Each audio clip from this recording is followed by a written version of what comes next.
पुराने वक्तों की बात है। बगदाद के करीब किसी छोटी सी बस्ती में एक नौजवान लकड़हारा रहता था जिसका नाम कमर था। कमर की मां इस दुनिया में नहीं थी। उसकी सारी दुनिया उसका बूढ़ा बाप था जो अक्सर बीमार रहता और अब अपनी जिंदगी के आखिरी लम्हात गुजार रहा था। कमर कोई मालदार नहीं था। वो सारा दिन तेज धूप में लकड़हारे का काम करता और शाम को जो कुछ पैसे मिलते वो अपने बाप की दवा और खाने पर खर्च कर देता। उसने अपने बाप की सेहत याबी के लिए हर मुमकिन कोशिश की। कई तबीब बदले और हर किस्म की दवा लाकर खिलाई, मगर सब कुछ बेसूद रहा, क्योंकि शायद उसकी मौत का वक्त करीब आ चुका था। इसलिए कोई भी दवाई असर नहीं कर रही थी। कमर के बाप की सांसें दिन ब दिन कमजोर होती जा रही थीं। हर रात जब वो बाप के पास बैठता तो उसे महसूस होता जैसे कोई कीमती चीज उसके हाथों से फिसल रही हो। एक शाम वो अपने बाप के पास बैठा था, उसकी मध्यम सांसों की आवाज सुन रहा था। तब उसका बाप उसे नसीहतें करने लगा। बेटा, यह दुनिया बहुत जालिम है, इसलिए इससे होशियार रहना। तुम्हारी मां पहले ही इस दुनिया से जा चुकी है और मुझे भी नहीं मालूम कि मैं कब तुम्हें छोड़ जाऊं। इस शहर में कोई और अपना भी नहीं है, इसलिए तुम्हें बहुत संभल कर रहना होगा। जायदाद के नाम पर हमारे पास बस एक पुरानी सी झूमपड़ी और एक कुल्हाड़ा है, इसके अलावा और कुछ नहीं। बेटा, मुझे माफ कर देना, मैं तुम्हारे लिए कुछ खास न कर सका और मैंने सारी जिंदगी लकड़ियां काटी और फिर तुम्हें भी इस काम पर लगा दिया। मैं इतना बदकिस्मत हूं कि तुम्हें बड़ा आदमी नहीं बना सका। शायद मेरी तकदीर में यही लिखा था। बेटा, तुम मेहनत करते रहना और दुआ करते रहना, अल्लाह तुम्हारी तकदीर जरूर बदलेगा। बस इस जालिम दुनिया से बचकर रहना। बाप की बातें सुनकर कमर की आंखें भर आएं। वो बाप के कदमों में गिरकर जारो कतार रोने लगा। कुछ दिन बाद उसके बाप का इंतकाल हुआ। उसके मरने पर कमर के सिवा कोई और आंसू बहाने वाला ना था। मोहल्ले के कुछ लोग ताज़ियत के लिए आए। बाप की मौत के बाद कमर बहुत अकेला हो चुका था। वो सारा दिन गमगीन रहता। वो कई दिन तक लकड़ियां काटने जंगल में न गया और न ही बाजार में कोई काम ढूंढने गया। घर में कुछ सूखी रोटियां पड़ी थीं, वो उन्हें पानी में डुबो कर खा लेता। एक दिन पड़ोस से एक बूढ़ा शख्स और उसकी बेटी उसके लिए खाना लेकर आए। बूढ़ा शख्स कमर से कहने लगा, बेटा, तुम अपने आप को अकेला मत समझो, हम तुम्हारे साथ हैं। तुम मेरे बेटे जैसे हो। अगर तुम्हें किसी चीज की जरूरत हो तो बेझिझक मांग लेना। यह कहकर वो बूढ़ा शख्स और उसकी बेटी वापस अपने घर चले गए। कमर ने गमगीन दिल के साथ खाना खाया और एक दरख्त के नीचे बैठकर बाप की बातें याद करने लगा। फिर उसने खुद को संभाला और सोचा कि मुझे अपने बाप की नसीहतों पर अमल करना चाहिए। हर वक्त गम में डूबे रहना इंसान को अंदर से कमजोर कर देता है। मुझे खुद को मजबूत बनाना होगा। यह सोच कर वो उठा, कपड़े झाड़े और अपने बाप की कुल्हाड़ी उठाकर रोजी कमाने के लिए बाहर निकल गया। आज वो कई दिन बाद काम की तलाश में घर से निकला था। वो जंगल में जाने की बजाय सीधा बाजार में पहुंचा, जहां एक ताजिर खड़ा था। वो ताजिर लकड़ी का सामान बनाकर फरोख्त करता था। उसने अपने गोदाम के सामने बड़ी बड़ी लकड़ियों का ढेर रखा हुआ था। ताजिर इधर उधर देख रहा था ताकि कोई लकड़हारा मिल जाए जो उसकी लकड़ियां काट दे। जब ताजिर की नजर कमर पर पड़ी तो उसने फौरन उसे आवाज दी। कमर फौरन उसके पास गया। ताजिर ने कहा, क्या तुम मेरी लकड़ियां काट सकते हो? कमर ने लकड़ियों के ढेर को देखा और बोला, मैं उन्हें काटने का 3 दीनार मुआवजा लूंगा। ताजिर ने कमर की बात सुनी तो कुछ देर के लिए सोच में पड़ गया। फिर बोला, ठीक है, तुम्हें इस काम के 3 दीनार दे दूंगा। कमर एक तंदुरुस्त और ताकतवर नौजवान था। उसने थोड़ी ही देर में सारी लकड़ियां काट दी। जब उसने ताजिर से अपनी मजदूरी मांगी तो ताजिर हैरान रह गया। वो सोचने लगा कि कमर ने इतना काम इतनी जल्दी कैसे कर लिया।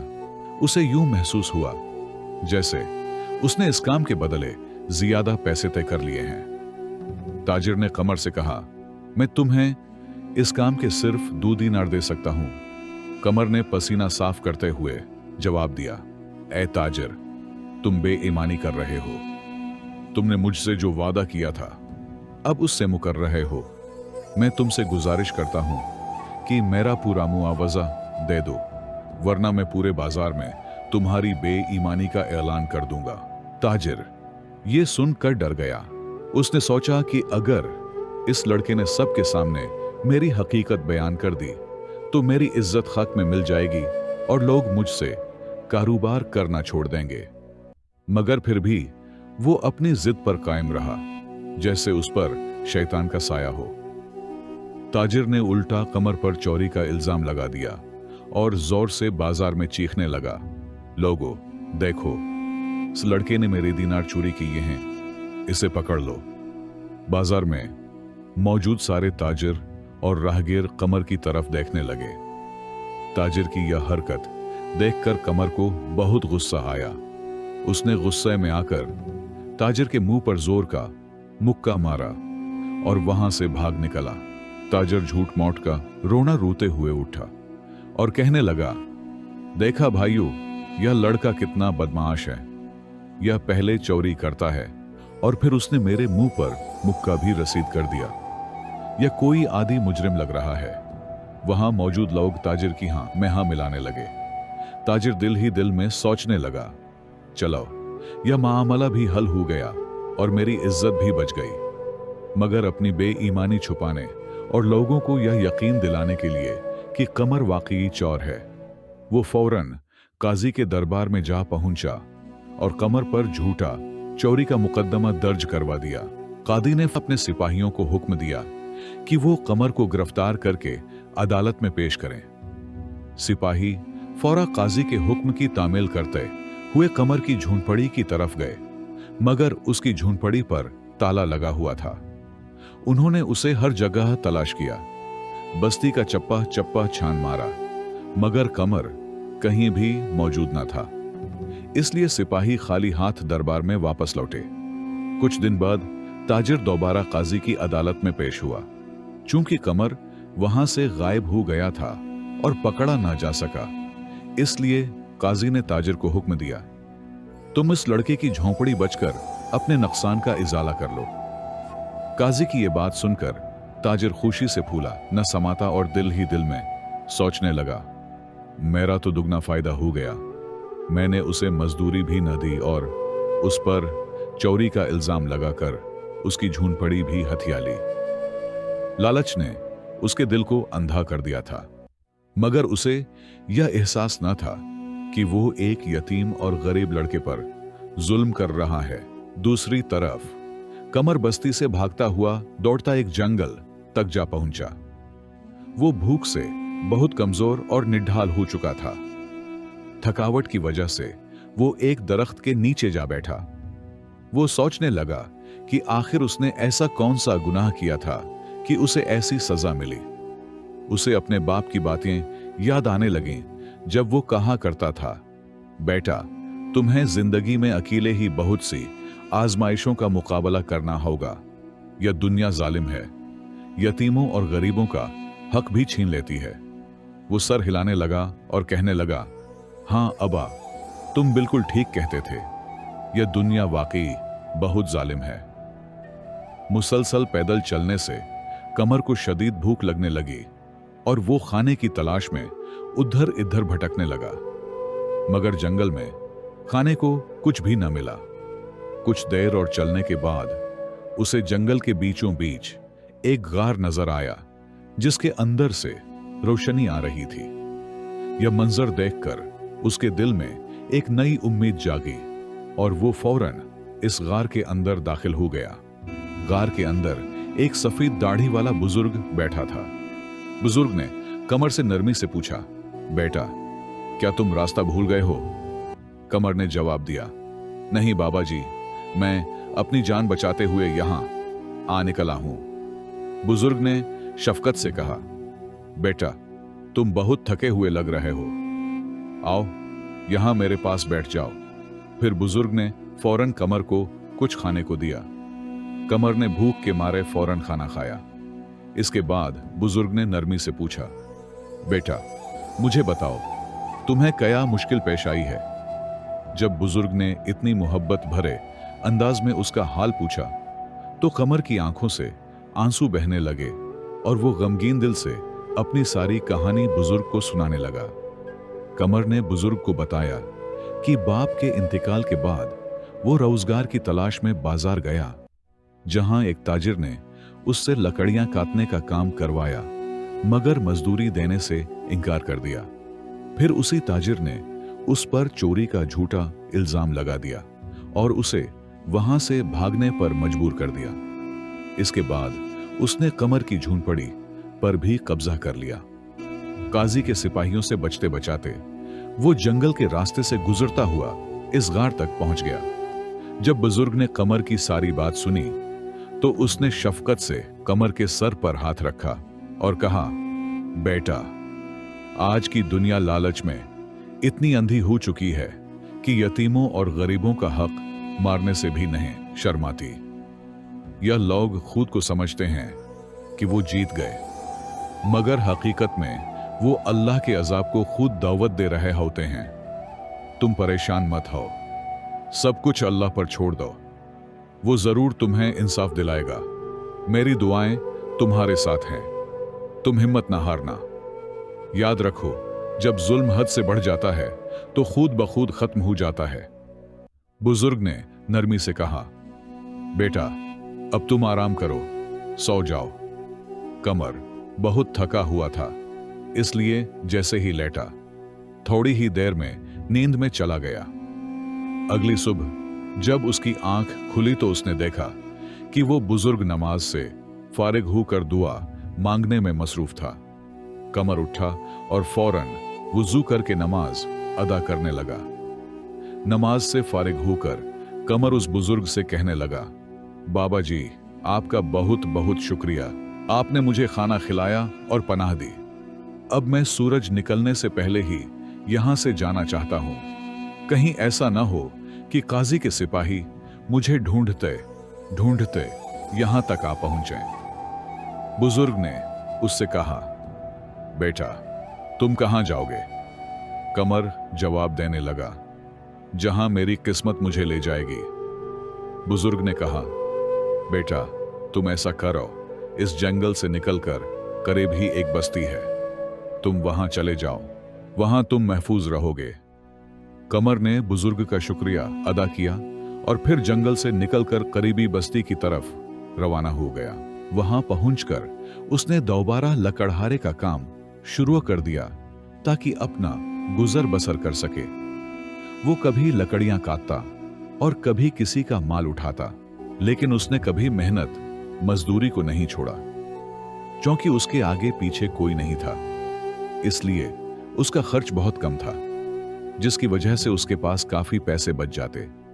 मुसलसल 3 साल मेहनत करने के बाद उसके पास अब काफी पैसे जमा हो चुके थे। उन्हीं पैसों से उसने बाजार में एक दुकान खरीदी और उसने अपनी दुकान पर खूब मेहनत की। कुछ ही अरसे में उसके हालात बदल गए। दूसरी तरफ वो ताजिर जिसने कमर पर जुल्म किया था, आखिरकार अल्लाह की पकड़ में आ गया। उसका पूरा लकड़ियों का जखीरा आग लगने से जलकर खाक हो गया। जो सामान उसने उधार लिया था, उसकी कीमत चुकाने के लिए उसे अपना घर भी बेचना पड़ा।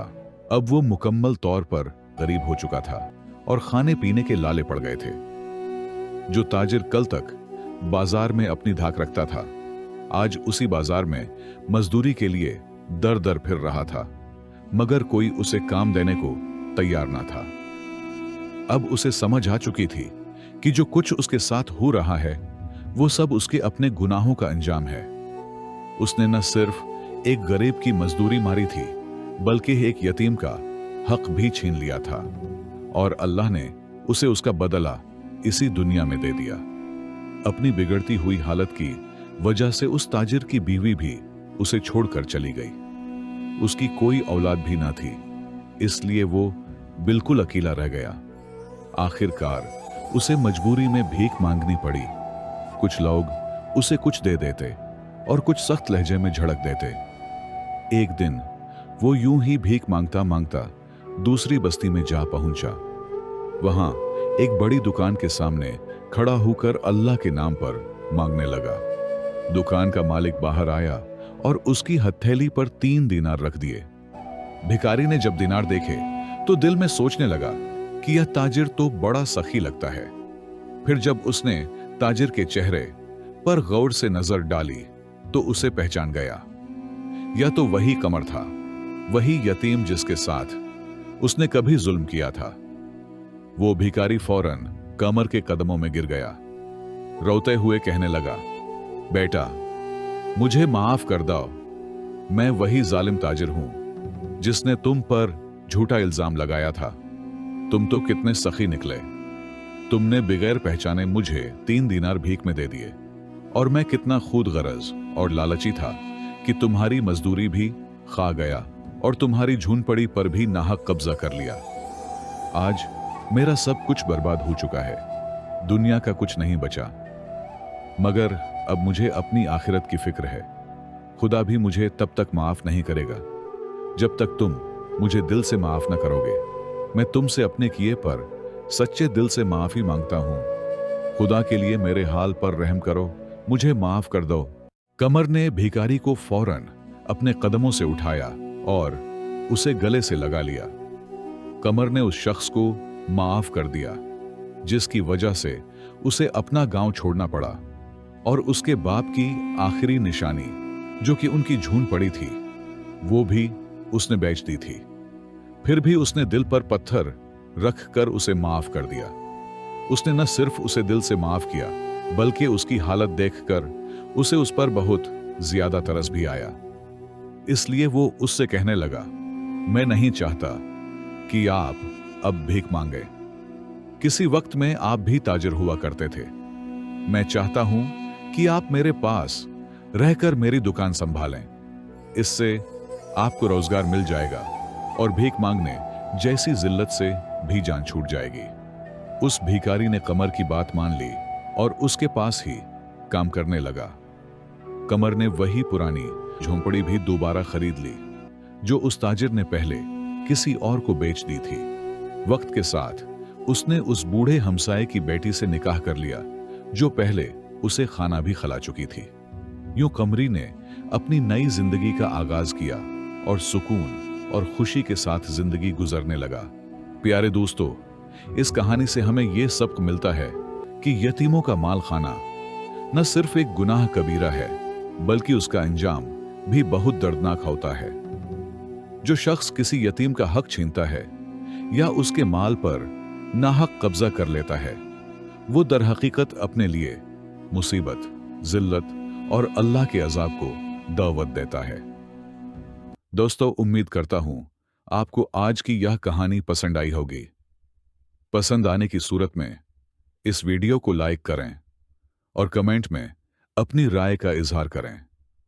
मिलते हैं एक और नई वीडियो के साथ। तब तक के लिए अल्लाह हाफिज।